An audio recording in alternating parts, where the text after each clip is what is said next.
Saudara, publik tanah air beberapa waktu lalu dihebohkan dengan kasus mafia tanah yang menimpa artis Nirina Zubir. Tak tanggung-tanggung, sejumlah lahan dan bangunan senilai 17 miliar rupiah tanpa disadari sudah dipindah tangan. Lalu bagaimana cara terhindar dari jeratan mafia tanah? Berikut segmen khas Buser Pagi, Info Kriminal.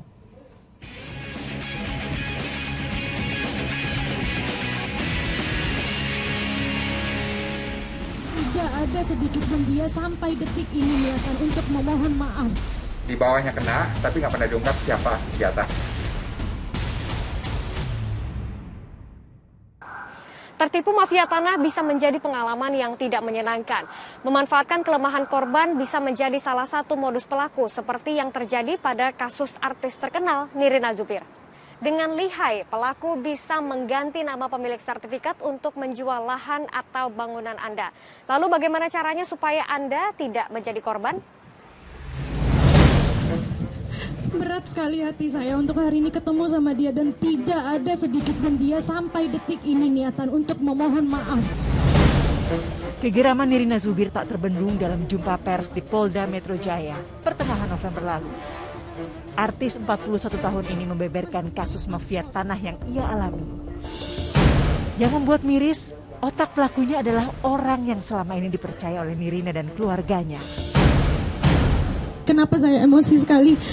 Karena saya tahu ibu saya belum pernah sekalipun menikmati hasil dari jeripayanya, Pak. Ibu saya kemana-mana masih naik kereta, masih naik angkot. Tapi beliau-beliau ini yang punya mobil baru, bisnis baru. Dalang dibalik kejahatan ini adalah Riri Hasmita, mantan asisten rumah tangga ibunda Nirina.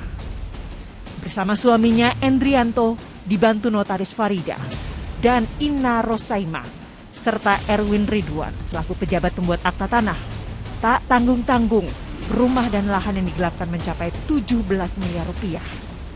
Para pelaku ini kemudian berubah sertifikat atas nama kedua orang ini, kemudian digadaikan lagi. Ada yang 1,3 miliar, ada yang 1,5 miliar. Ini yang kemudian dipakai oleh para pelaku ini. Setali tiga uang, kasus mafia tanah yang menjerat mantan Wakil Menteri Luar Negeri Dino Patijalal juga membuat heboh publik tanah air awal tahun 2021 lalu. Sindikat mafia tanah merampas lahan dan rumah milik ibunda Dino, Zurni Hashim, di sejumlah lokasi. Dino menuding sindikat ini bekerja secara terstruktur sehingga ia mendesak polisi untuk mengungkap siapa dalang di balik mafia tanah ini. Harapannya tentu semakin terkuak siapa yang nyuruh dia. Ini kan kayak main piramid gitu. Di bawahnya udah ketangkep siapa di atasnya. Setelah itu siapa di atasnya. Jadi harus diungkap terus. Yang saya nggak mau itu apa? Di bawahnya kena, tapi nggak pernah diungkap siapa di atasnya. Makanya saya sebut kata dalang, dan alhamdulillah kata dalang udah jadi populer sekarang ya untuk kasus mafia tanah. Karena sindikat itu emang begitu, ada perencananya gitu. Belakangan, Satgas Mafia Tanah Polda Metro Jaya menangkap 5 tersangka dalam kasus dugaan penggelapan sertifikat tanah milik ibunda Dino, termasuk Arnold Siahaya yang diduga otak sindikat tersebut. Namun polisi masih mendalami peran masing-masing tersangka. Di dalam tiga kasus ini ada 3 klaster sebenarnya. Klaster pertama adalah korban sendiri. Dalam hal ini pemilik daripada rumah. Siapa pemiliknya? Inilah ibu daripada saudara DPJ. Itu klaster pertama, ini korban. Kemudian klaster kedua, ini yang namanya mafia tanah. Ini akan kita bongkar sampai habis. Klaster yang ketiga adalah ini korban yang membeli. Kasus mafia tanah sejatinya memang tidak pandang bulu. Bukan hanya publik figur, nyatanya tak terhitung rakyat biasa yang sudah menjadi korban. Menteri Agraria dan Tata Ruang Sofyan Jalil bahkan mengakui masih ada pegawai Badan Pertanahan Nasional atau BPN yang terlibat dalam sindikat mafia tanah.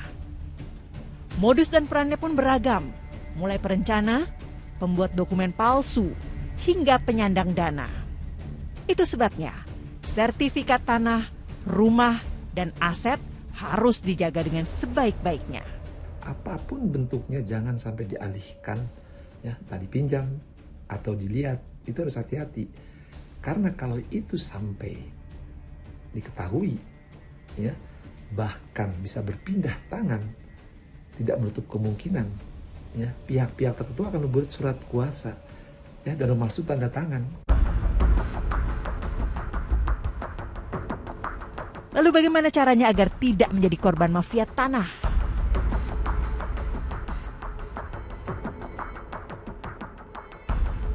Saudara, sertifikat tanah adalah dokumen yang sangat penting sehingga tidak boleh diberikan, diurus, atau disimpan oleh orang lain.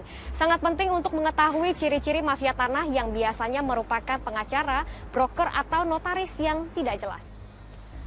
Lalu untuk Anda yang ingin membeli tanah, jangan lupa memeriksa keaslian sertifikat ke Badan Pertanahan Nasional.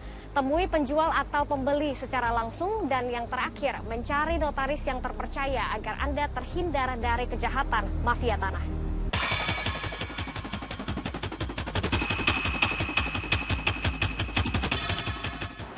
Saudara, kasus Nirina Zubir atau Dino Patijalal tadi hanya sedikit dari banyaknya korban mafia tanah yang terjadi di Indonesia.